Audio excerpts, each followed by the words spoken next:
नमस्कार, न्यूज 18 के digital platform पर आपका बहुत स्वागत है। मैं हूं आपके साथ अंशिका पाठक।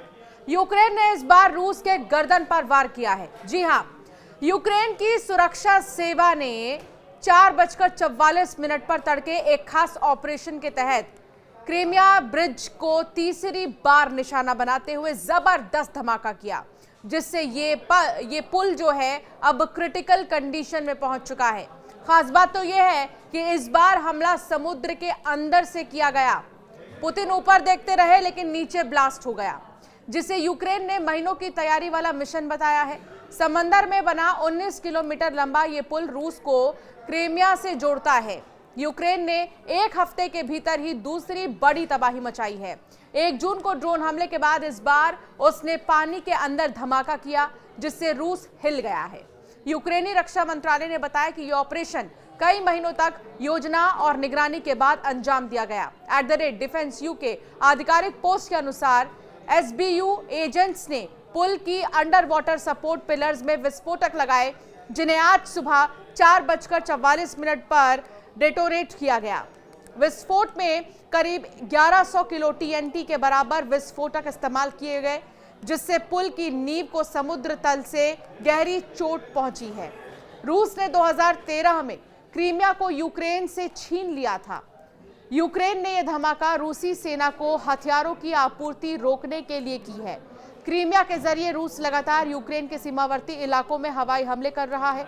यूक्रेन ने तड़के 5 बजे के करीब यानी कि 4:44 पर यह धमाका किया, जब सुरक्षा थोड़ी ढीली रहती है। उसने कई महीनों तक रेकी कर क्रीमियाई ब्रिज को जमींदोज करने का ऑपरेशन रचा। 13 किलोमीटर लंबा ये पुल अब किसी भी वक्त पूरी तरह से गिर सकता है। क्रीमियन पुल को केर्च ब्रिज भी कहते हैं। रूस और क्रीमिया के बीच ये रेल एंड रोड ब्रिज जीवन रेखा की तरह है। रूस ने क्रीमिया पर कब्जे के बाद ये पुल तैयार कराया। रूसी इसी पुल के जरिए हथियारों और सैनिकों को यूक्रेन भेजता है। यूक्रेन ने इससे पहले 1 जून को रूस को 4 वायुसेना ठिकानों को उसी की सरजमीं से निशाना बनाया था। ड्रोन अटैक के जरिए उसके 41 लड़ाकू विमानों को ध्वस्त किया गया था। इसमें परमाणु हमला करने में सक्षम बम वर्षक विमान भी शामिल थे। यूक्रेन की सुरक्षा सेवा ने यह स्पष्ट किया है कि इस ऑपरेशन में किसी भी आम नागरिक को कोई नुकसान नहीं हुआ। उनका कहना है कि यह हमला सिर्फ सैन्य और अवैध संरचना पर केंद्रित था, जिसका मकसद रूस की आपूर्ति श्रृंखला को बाधित करना है।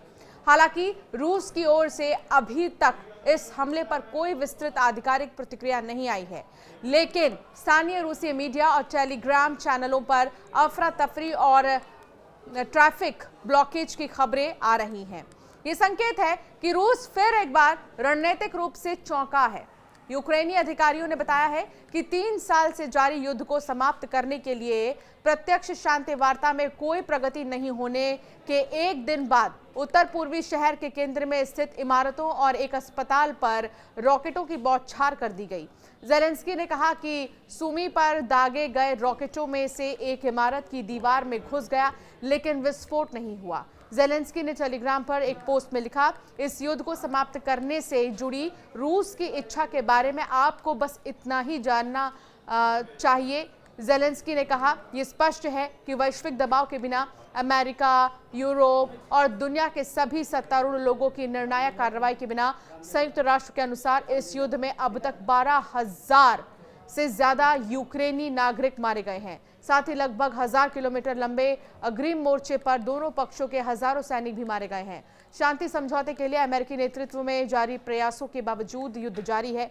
पुतिन युद्ध विराम के लिए सहमत नहीं होंगे। इस्तांबुल में सोमवार को हुई वार्ता में युद्धरत देशों के प्रतिनिधिमंडल मृत और घायल सैनिकों की अदला बदली करने पर सहमत हुए थे, लेकिन युद्ध समाप्त करने के लिए उनकी शर्त बहुत अलग रही है। संयुक्त राष्ट्र के अनुसार इस युद्ध में अब तक 12,000 से ज्यादा यूक्रेनी नागरिक मारे गए हैं। साथ ही लगभग 1000 किलोमीटर लंबे अग्रिम मोर्चे पर दोनों पक्षों के हजारों सैनिक भी मारे गए।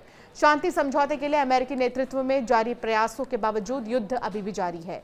रूस के पास यूक्रेन की तुलना में बड़ी सेना और अधिक आर्थिक संसाधन है, लेकिन यूक्रेनी अधिकारियों ने कहा है कि उनके ड्रोन हमले ने रूस के अंदर घुसकर हवाई अड्डों पर मौजूद 40 से ज्यादा युद्धक विमानों को क्षतिग्रस्त या नष्ट कर दिया है।